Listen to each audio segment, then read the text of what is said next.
Isang magandang araw sa inyong lahat mga ka-G-Lovers. Muling nagbabalik ni Bunny B. So may isi-share ako sa inyo. Tingnan nyo maigi. So ito yung literal na bumabaga o umuos nga ito mga ka-G-Lovers pag nasusobrahan ng tagal. So tingnan natin. Tingnan nyo yung dalawang resistor dyan na nakalagay na 10 ohms. Tingnan nyo yung isang 10 ohms. Pumupula na, diba? Yan. So yan ang aalamin natin kung bakit ganito to. So bali dito mga ka-J-Lovers, yan, may kulang ng isang parts na yan. Tapos itong isa, yan yung bumabaga. So dito, yan, tinanggalan na ng isang parts. So alamin natin kung bakit ito bumabaga. Siyempre, may posibilidad na may shorted dyan, kaya ganun bumabaga siya o pumupula yung resistor o umiinit na masyado. So aalamin natin nga yung shorted nito. So titingnan natin. Nung nagtest ako dito, so sinit ka na natin yan sa continuity. Yan. So wala to. Ito may 46 ohms. Hindi ko alam kung tama yan. Alam ko 10 ohms yung nakalagay dyan. Dapat ganun din, 10 ohms yan, ganyan.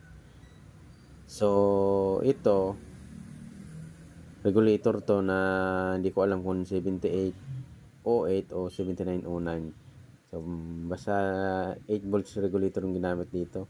So dito, bumaser. So akala ko nga shorted to, pero binaliktad ko, hindi naman. Pero ang ginawa ko, tinanggal ko talaga siya, inactual ko siyang tinanggal, inalis ko sa board para ma-check ko ng maigi. So yan o. So tinanggal ko muna tong connection na papunta doon sa tone control para makasigurado tayo kung talagang may tama to. So nung tinis ko, so hindi ko na napansin. So hindi pa rin natin alam kung dito yung problema o dun sa tone control. So ang gagawin natin, actual natin itong tatanggalin. Ito. Tapos yung isa pa. So tingnan nyo, bumabaga yan o. Pag inon natin yan, bumabaga yan o. Pero hindi yan sira yung resistor. Talagang literal na bumabaga lang. So may problema siguro tong regulator or yung sinusupply ng regulator. So ang gagawin natin, magte-test tayo. Masiram. Ini picture masiram pa nito. Okay. So chinik ko tong out dito. So hindi pala kita. Dito pa man. Yan, kita na. Nung pag-test natin, wala to. Meron siyang positive 7.8. So ibig sabihin, meron tayong 8 volts na positive. Yung negative ang may problema. So tatanggalin ko pa rin to para ma-double check ko pa rin yan. Para sigurado tayo mga ka-J-Lovers.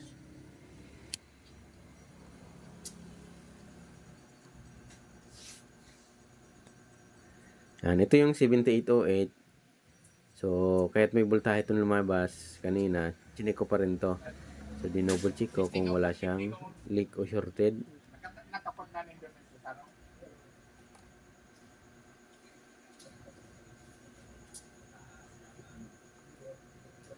Yan, tanggalin lang natin yan. Hindi mainit kasi yan mga ka-J-Lovers, kaya ginagamitan ko ng ganyan na tools.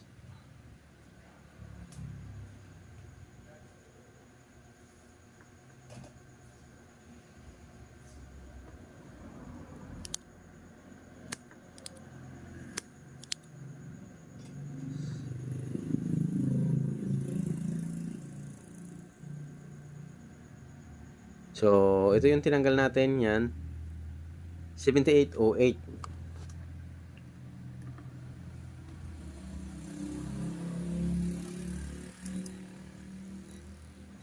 Yan. Nung tinis natin to ng actual, wala naman talaga siyang shorted. So, ibabalik ko na lang to. Hindi naman siya nag-leak. Medyo mainit lang kasi. Yan. Tinis natin. Mukhang okay naman to mga ka-G-lovers. So ito yung voltage regulator ng 8 volts positive. So next natin, yung bumabaga mga ka-G-lovers, yung negative. Pero magtitis din tayo ng supply kahit pa paano.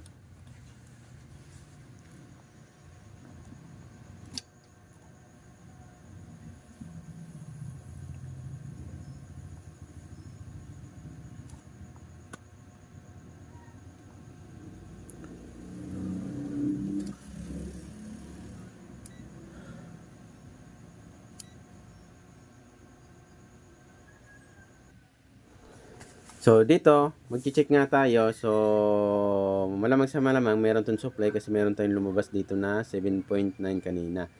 So double check ko pa rin siya. Yan.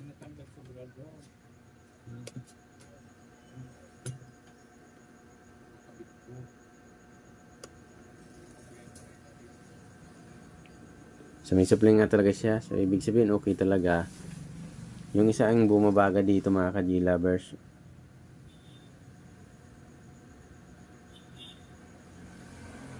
Ito ang walang supply oh. Kabila meron. Ay wala din pala. Yan. Kasi yan nag-drop na siya 11. Pagdating dito 2.5. Ito yung bumabaga. Yan, ito yung bumabaga mga ka-G-lovers. Yan.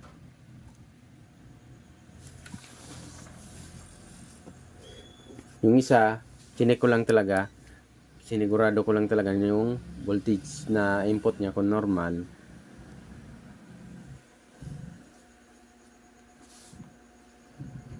Hindi naman shorted. Nagtataka ako bakit bumabaga yung resistor. So ang gagawin natin, tatanggalin natin ang actual to. Yan, tanggalin natin ang actual. Tapos test ulit ng voltage. Yan.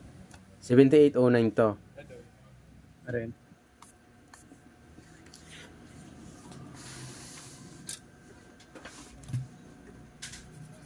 Yan, nilinisan ko na rin. So check na tayo. So ground natin yung black test probe o test lead. Yan, ground. Test natin. Ito yung 7908. Oh, meron siyang supply dito, dito. Yan, meron silang input na parehas na 13.9. So ibig sabihin may sira yung 7908. Yung 79 ay yung 7808 ay good naman. So ibabalik lang natin yun. So ito, nakakuha na tayo ng pampalit mga ka-G-lovers. Yan. Ito yung papalitan natin, 7908. Yan, 7908. Ay, ito pala yung good, 70. Oh, ito yung bad, 7908. Ito yung negative out na 8 volts. Pag tinis mo siya, hindi naman siya shorted mga ka-G-lovers. Pero, bumabaga yung resistor. Yan, check natin.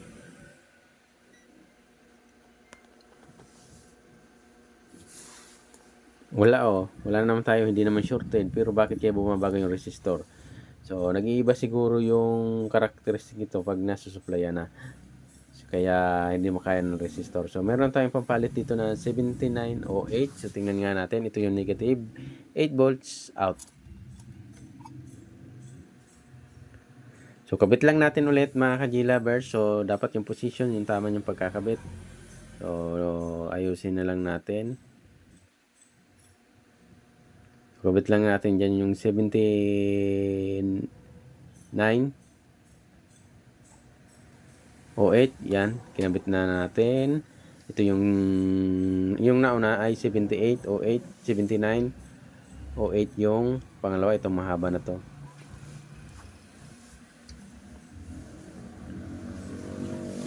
Okay, resolder natin. Tingnan na natin kung may lalabas na ba ng positive and negative supply. So, dahil 8 volts yung regulator na kinabit natin, 7908 at 7808, malamang sa malaman, hindi lalayo yan sa 8 volts positive at 8 volts negative.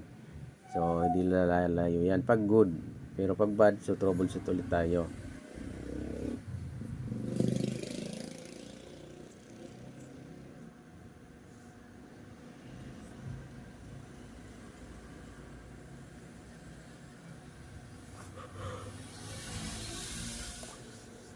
Okay?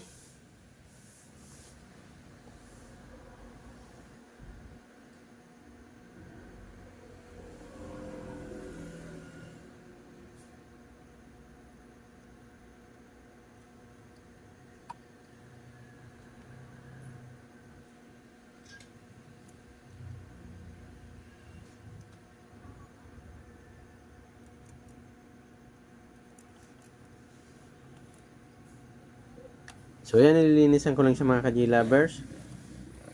Tapos mag-check tayo.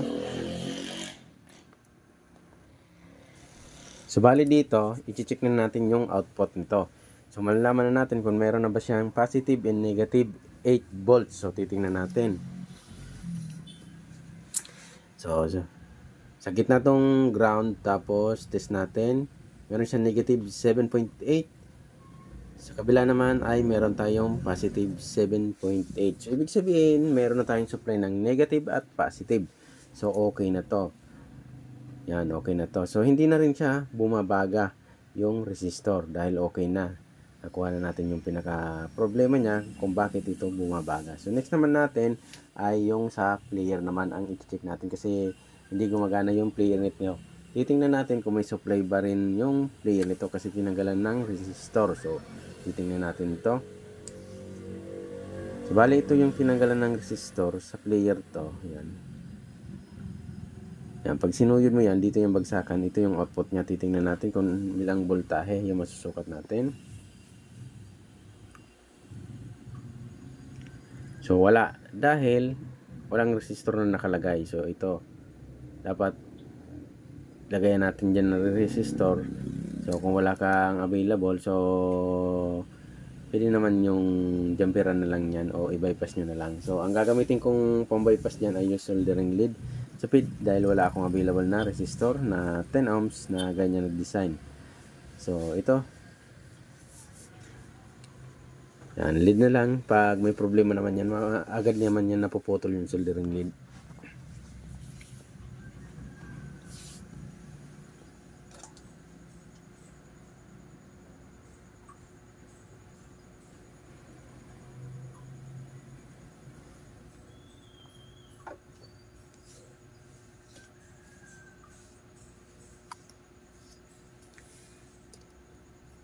So test na natin. Nung pagsukat ko, ang taas 9.2 yung nasukat kong voltage. So may problema. So inalis ko agad yung connection ng player natin, baka masira siya. So ito troubleshoot pa kasi natin muna to para malaman natin kung saan yung problema niya.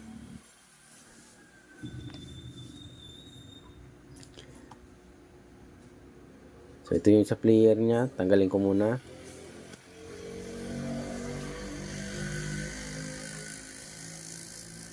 Nung pag-test natin, nang wala siya nakakabit, umabot siya ng 12.6 ang taas, diba? So, bakit kaya mataas to? So, naka-bypass diretso na sa regulator Dapat 5 volts yan. Kasi magre-regulate yan, dapat 5 volts yung output niyan. So, bakit kaya mataas to? So, baka may problema tong regulator. So, titingnan natin. So, ang gagawin natin, na-actual natin siyang papalitan para matry natin, matesting natin kung talagang dito. So, pag ganun pa rin, troubleshoot natin kasi baka hindi yung voltage regulator yung may problema. So, kumuha lang ako ng regulator. Ito, kumuha na tayo ng regulator. So, pareha sila ng 78 o 5.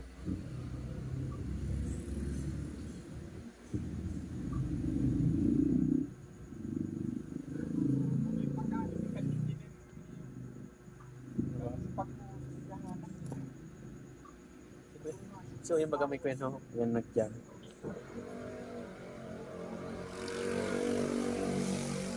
So, yan. Kinabit na natin. Tapos, resolder natin at titestingin natin kung magkakaroon na ba siya ng 5 volts. Tingaw ko, pero nakapaka na to dati gusto.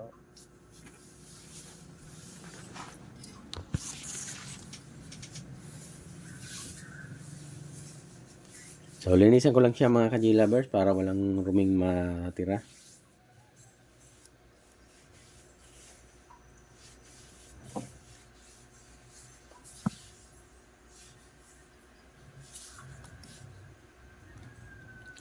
Nung pag-test natin, same lang sila, mataas. So, hindi naman umiinit yung kung may problema yung regulator. So, ang ginawa natin ay nag-troubleshoot muna tayo dito. Bakit walang output na sapat o saktong output na 5 volts, lumalabas mataas pa. So, chinik ko tong resistor na to na 10 ohms kasi chinik natin kanina nasa 47 ohms. Baka ito may problema. So, titingnan natin. Yan, kita nyo. Yan, 10 ohms. So, chichik natin yan. Baka yan yung problema.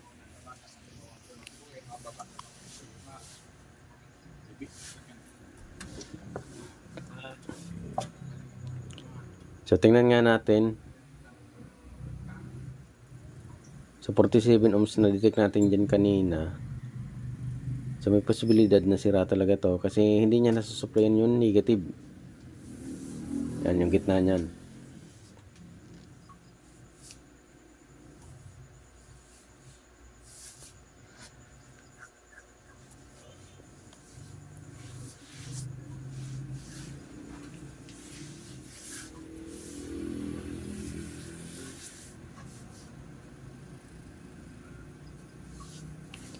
Okay. So, dito nga siya papunta. Yan. Yan, output na yan. Pin number 3 at pin number 1 at pin number 2. 1.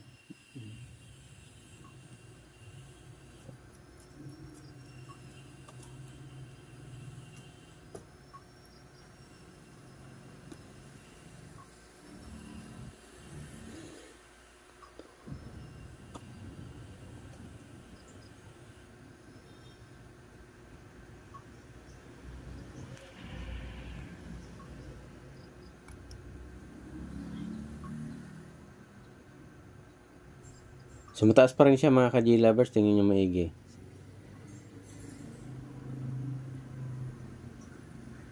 Wala siyang negative or ground.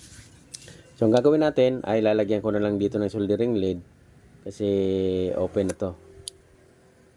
So, pares na lang sila nilagyan natin. So, huwag niyong pagdikitin kasi yung isa para sa negative ang yung isa at para sa positive supply.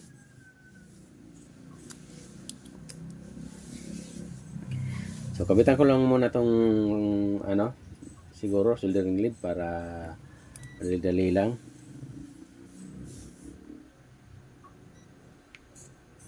So, hindi naman sure itong yung 7805 na regulator. So, babalik ko na lang yan dyan mamaya siguro.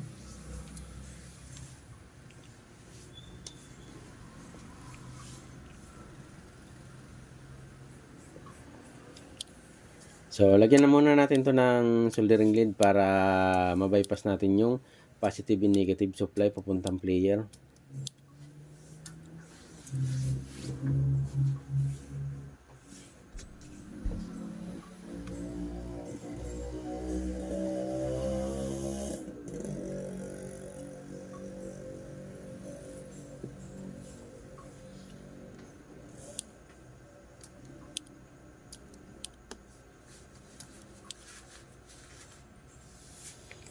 So, ito. Kabitan na natin to ng soldering lead. Medyo mahirap-hirap lang soldering yan kasi natutuno yung soldering lead. So, hanap lang kayo na pwedeng resistor o pwedeng ikabit yan na mababa lang. Magsusupply lang kasi yan ng player natin. Yung Bluetooth player natin, USB, tapos micro USB, hindi pala micro USB, yung MMC. So, kabit ko lang tong voltage regulator na 7805 para ma-check.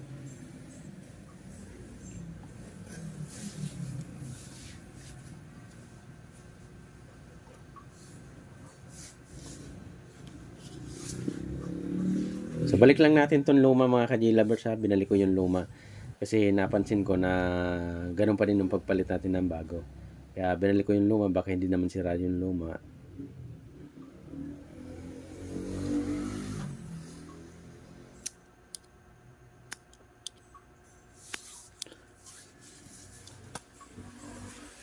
Yan, kabit lang natin to.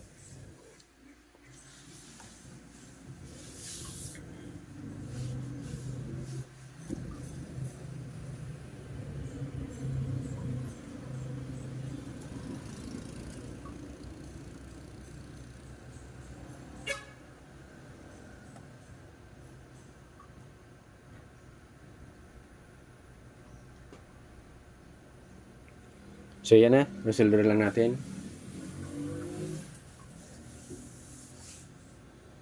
So medyo mahirap lang itong soldahin kasi natutunaw yung lead. So harap lang kayo na medyo matibay-tibay na hindi agad matutunaw ng lead na pwedeng pan-jumper pero hindi naman sobrang laki kasi baka hindi na maputol pag may shorted na nadidetect na siya.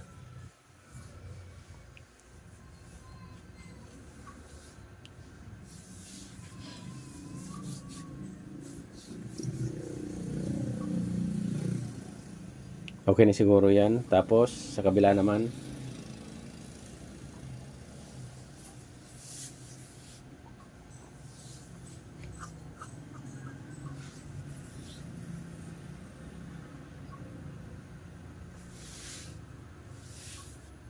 So hindi na natin kinakat para maintindihan nyo yung ginagawa natin mga ka-J-lovers.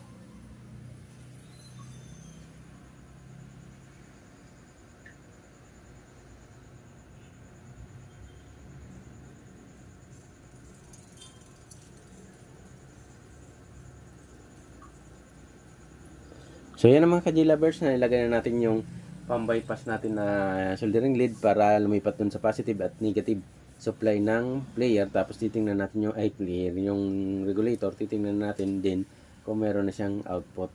So ating alamin.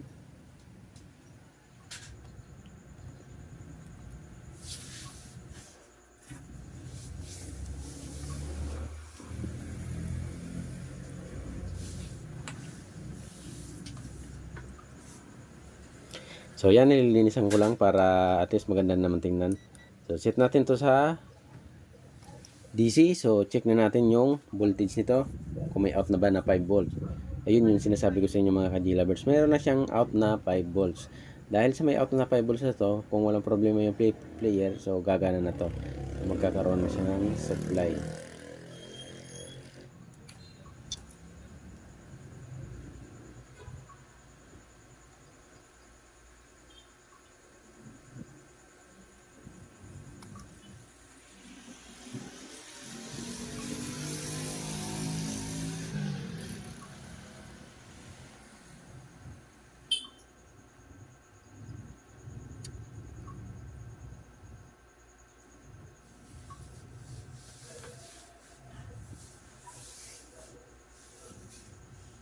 So, kita nyo naman, yung dalawang naunang tinest natin na voltage biasing ay normal siya. Yung dito ay abnormal. Sa may bandang taas, kapareho ay ka-part nito nung nasa may bandang baba. So, ito wala. So, ibig sabihin kabilang channel may problema. Kasi hindi normal yung voltage biasing. Napansin nyo ba mga ka-J-lovers? Wala siyang voltage biasing sa may bandang kanan natin. So, ang gagawin natin next siguro, i-check natin tong ay papalitan ko muna siguro to ng mga 551, 5401. Lahatin ko na kasi medyo may kalawang na siya. So, mura lang naman yan. So, yan, ito kinabit ko na siya. Na-resolve ko na rin siya mga ka-J-lovers. Check na natin kung magkakaroon na ba siya ng voltage biasing. So, malalaman natin yan pag test natin. So, lahat nakabit ko na dyan.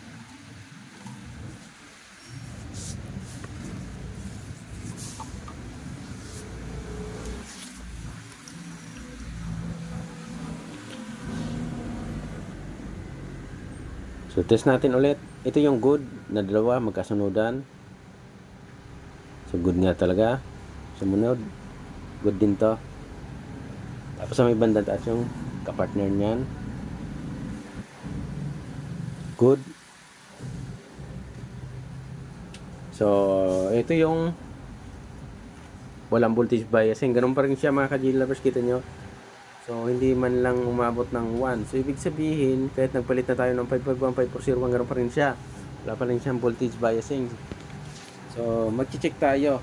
Dito tayo sa drive mag-check. So, i-check natin yung voltage. So, kadalasan, chine-check ko muna itong, tuturo ko sa inyo, madali lang naman. Itong 4 na Zener diode, kita nyo yan. Sa 2, 3, 4 na 27 volts na Zener diode. So, test nga natin.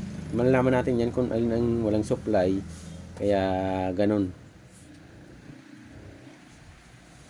So, mag-check tayo mga ka-J-lovers. So, isa-isahin lang natin yung 4. So, malalaman natin dito kung normal ba yung sa may side na to na may sira or abnormal. So, malalaman natin. So unang testing natin dito, 26 volts good. Next ay 26 volts good. Okay na yung nasa may bandang kaliwa natin.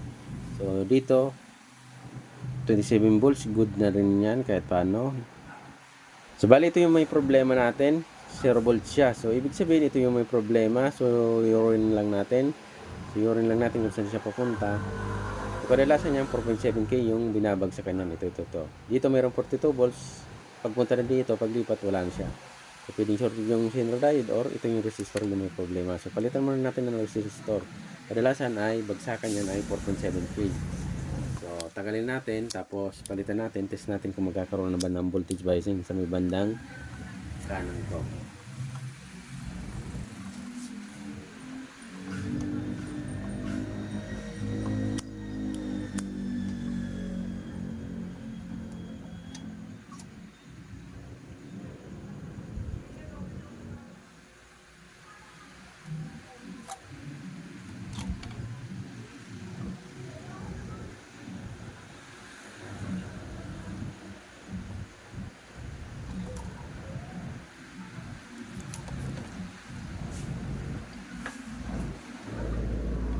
So, kukuha lang ako ng to. Meron na tayong 4.7K na resistor. Kabit natin na to. Kung malalaman natin kung ito lang ba yung sira o may problema pang iba. So, kabit lang natin ito mga ka-G-lovers.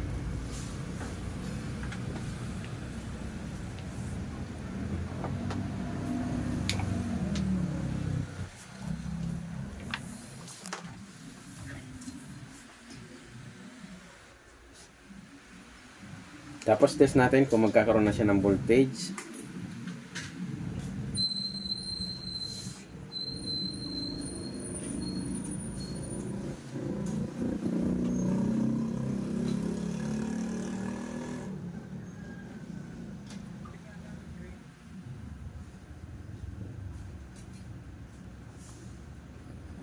Yan, okay na, naikabit na natin. Yan. Ikabit na natin yung resistor. So next natin ay mag-check tayo ng voltage ito. Kung meron na siyang 27 volts, tapos check natin yung voltage biasing kung meron na siyang voltahe din. So 0.1 ay hindi pala kanina, basta baba lang yun. Dapat may masuka tayo na 0.3, 0.4, 0.5, so mga ganon.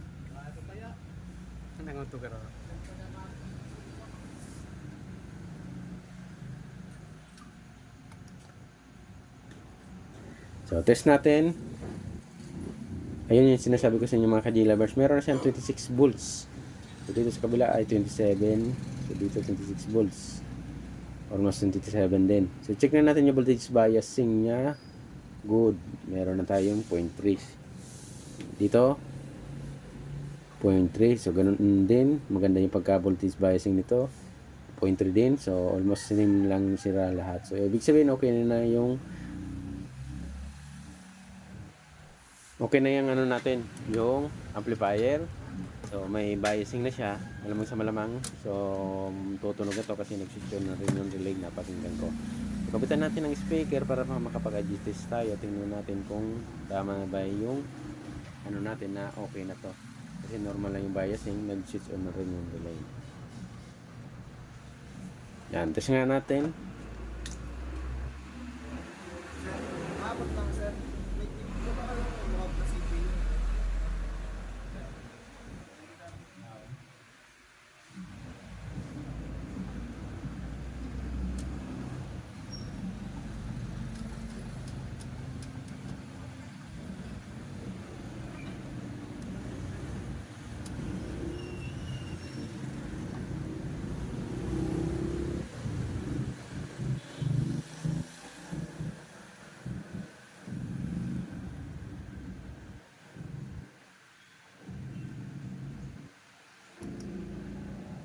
So yan ang mga ka-G-lovers, naikabitan natin yung speaker. So next naman natin ay mag-audio test tayo. So napapakinggan nyo, okay na siya. Both left and right, okay na. So kapit ko lang to lahat para makapag-audio test ay makapag-music test na tayo.